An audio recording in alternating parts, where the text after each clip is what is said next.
સુરતના કન્યાસી ગામમાં થયેલ હત્યાનો ભેદ ઉકેલાયો છે. ગત 25 તારીખના રોજ લૂંટવીત હત્યાનો ગુનો બન્યો હતો. મોબાઈલની લૂંટ માટે એક યુવકે ચપ્પુ મારી ભાગી છૂટ્યા હતા.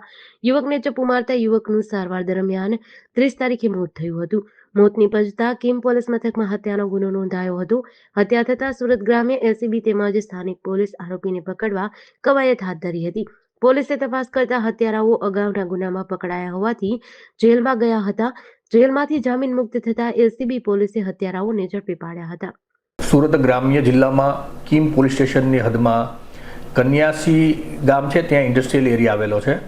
આ કન્યાસી ઇન્ડસ્ટ્રીયલ એરિયામાં ગઈ તારીખ 25/11/24ના રાત્રિના સમયે લગભગ 8:30 વાગ્યાના અરસામાં બે વ્યક્તિઓ પોતાના ફેક્ટરીમાંથી કામ કરીને પોતાના ઘર તરફ જઈ રહ્યા હતા.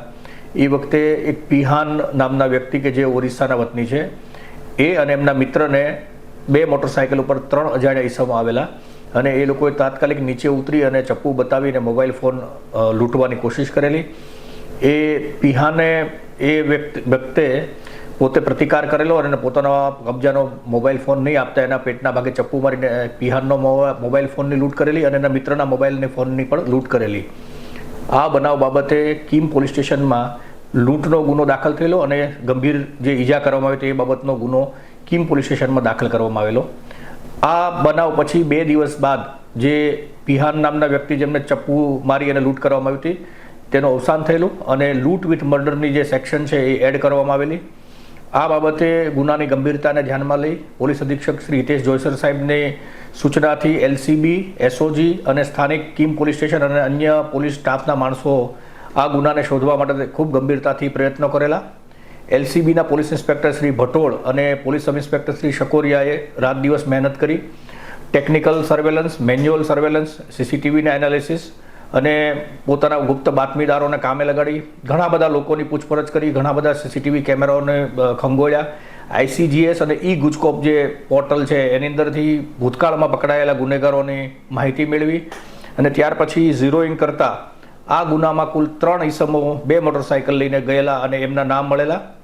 આ 3 ઈસમોના જે આરોપી છે એમના નામ છે ગોવિંદ ભજની બહેરા, જે 23 વર્ષની ઉંમરનો છે અને મૂળ ઓરિસ્સાનો વતની છે અને પીપોદરા ઇન્ડસ્ટ્રીયલ વિસ્તારમાં રહે છે. બીજો એક આરોપી છે સુબલ મુરલી ગોડા, જે પણ ઓરિસ્સાના વતની છે અને પીપોદરા ઇન્ડસ્ટ્રીયલ વિસ્તારમાં રહે છે. આ 2 આરોપીઓ છે અને ત્રીજા એક આરોપી છે સંતોષ ગોપીચંદ જાતે પવાર, આ પણ પીપોદરામાં રહે છે. આ 3 ઈસમોએ આ લૂંટ વિથ મર્ડરના ગુનો આચર્યા હોવાની હકીકત મળેલી. પોલીસની તપાસમાં આરોપીની પાછળ જતા એ વખતે ધ્યાનમાં આવ્યું કે આ ત્રણેય આરોપીઓ સુરત શહેરની અંદર સરથાણા અને ભેસ્તાન પોલીસ સ્ટેશનના મોટરસાઇકલ ચોરીના ગુનામાં પકડાયેલા છે અને જેલમાં છે. એ પોલીસે આ આરોપીઓની છૂટવાની રાહ જોઈ અને એમના જામીન થતાં આ 2 આરોપીઓ ગોવિંદ ભજની બહેરા અને સુબલ મુરલી ગોડા, આ બંને આરોપીઓને એલસીબી કચેરી ખાતે લાવી એમની પૂછપરછ કરતા આ ગુનાનો એકરાર કરેલો હોય અને એની સાથે ત્રીજો ઈસમ જે વોન્ટેડ. જેડીસી ન્યૂઝ સાથે સુનિલ ગાજાવાલા, સુરત.